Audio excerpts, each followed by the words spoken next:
Imagine a colossal force in the telecommunications industry, Sprint, a name synonymous with multi-billion-dollar prowess, nestled comfortably within the Fortune 500 ranks back in 2019. With a staggering 50 million customers tethered to its wireless service, it's likely that many of you have traversed the digital highways paved by this giant. But behind this facade of corporate might lies a tale rich with complexity, intrigue, and lessons learned. Let's delve deeper into the enigmatic world of Sprint and uncover the twists and turns that have shaped its trajectory. Explore untold stories of iconic brands and personalities at the Bullish Society. Uncover forgotten archives, secrets, and narratives that shaped our world. Meet visionaries, voices of change, and immerse yourself in defining stories. Subscribe now and join our community of storytellers. Don't miss the tales behind every success and failure.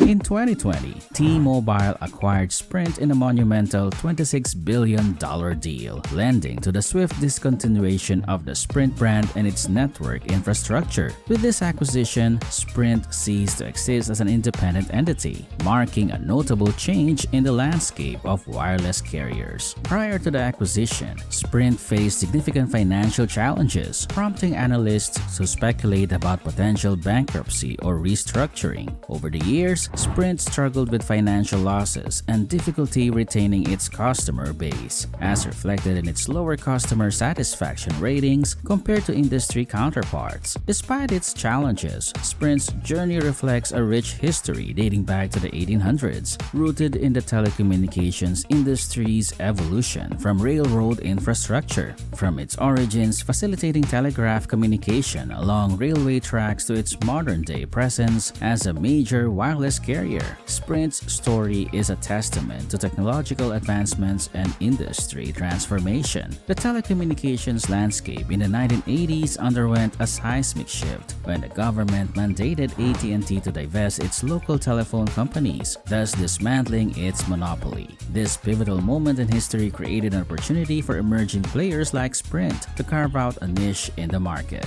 setting the stage for a transformative journey fraught with challenges and triumphs. The pivotal shift occurred when customers gained the freedom to choose their long-distance carrier, liberating them from the automatic tie to AT&T. This newfound autonomy sparked a frenzy in the long-distance markets, prompting companies to seize the opportunity presented. Now, this is where South Pacific enters, leveraging its existing infrastructure to erect a long-distance network christened South Pacific Railroad Internal Network Telecommunications, or simply Sprint. Telecommunications industry, known for its penchant for mergers and acquisitions, saw this development as no exception. Sprint's evolution unfolds through significant mergers. In 1982, the original Sprint network was acquired by GTE, owners of 16 local phone companies, aiming to consolidate control over both local and long-distance segments. Subsequently, in 1986, the amalgamated entity merged with United Telecom,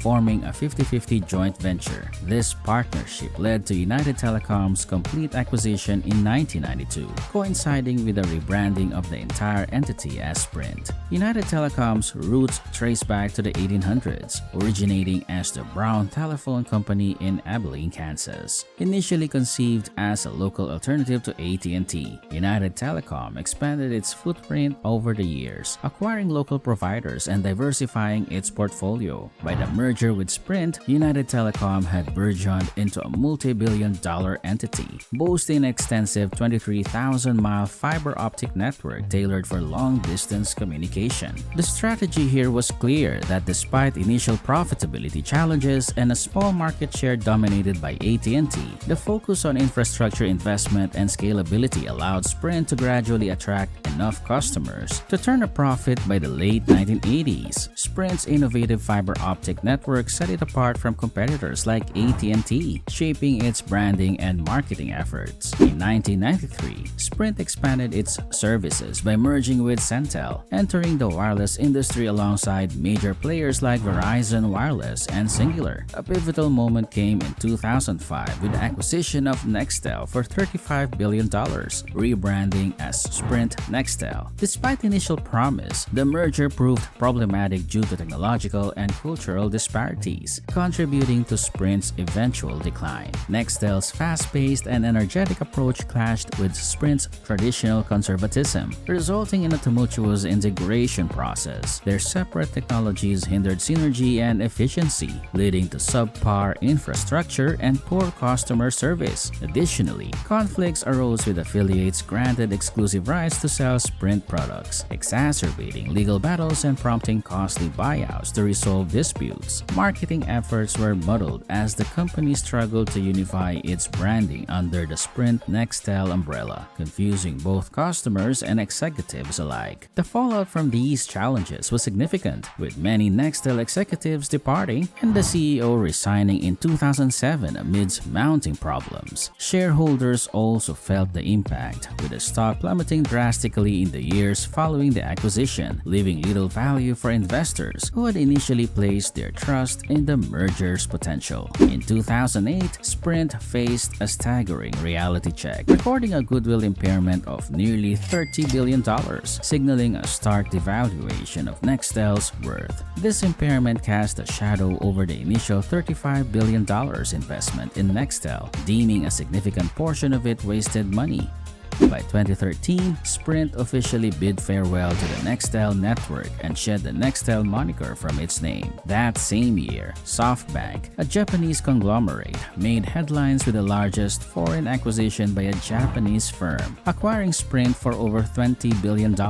Notably, this acquisition starkly contrasted with Nextel's original price tag of $35 billion, highlighting the significant loss in value over time. Adding to Sprint's woes, a potential acquisition offer in 1998 by WorldCom, valued at a staggering $115 billion, was thwarted by regulatory concerns about reduced market competition. This missed opportunity underscored Sprint's decline, with the company technically losing almost $100 billion in value over 15 years. Sprint's reputation also suffered a severe blow, with numerous rankings pegging it among America's most hated companies. In 2017, Yahoo listed Sprint as the 10th most despised company, followed by a 7th place ranking by USA Today the following year. The underlying reason behind this animosity often boils down to Sprint's perceived network quality. While some former Sprint customers may dispute this assertion, it's undeniable that Sprint's network quality trailed behind its competitors, as indicated by the American Customer Satisfaction Index. Despite boasting a multi-billion-dollar Fortune 500 status and over 50 million subscribers, Sprint remained the smallest among major providers, which could partly explain its network shortcomings. Nevertheless, deeper-rooted issues likely contributed to Sprint's inability to deliver a satisfactory wireless experience, tarnishing its once glowing reputation as a pioneer in long-distance communication. The Nextel acquisition diverted significant resources away from network development and improvement, a critical misstep in Sprint's strategic roadmap. Furthermore, their investment in developing WiMAX technology for 4G networks rather than the industry-standard LTE proved costly. The shutdown of the WiMAX network in 2015 underscored Sprint's misplaced bet on the wrong technology. Towards the end, Sprint's customer acquisition strategy relied heavily on discounts and introductory pricing, attracting new customers while failing to retain existing ones. This unsustainable approach hindered profitability and posed long-term challenges for the business. In 2014, Sprint's attempt to acquire T-Mobile faced regulatory hurdles, but 4 years later, T-Mobile acquired Sprint in a deal requiring Sprint to sell its prepaid businesses to Dish Network for $1.4 billion.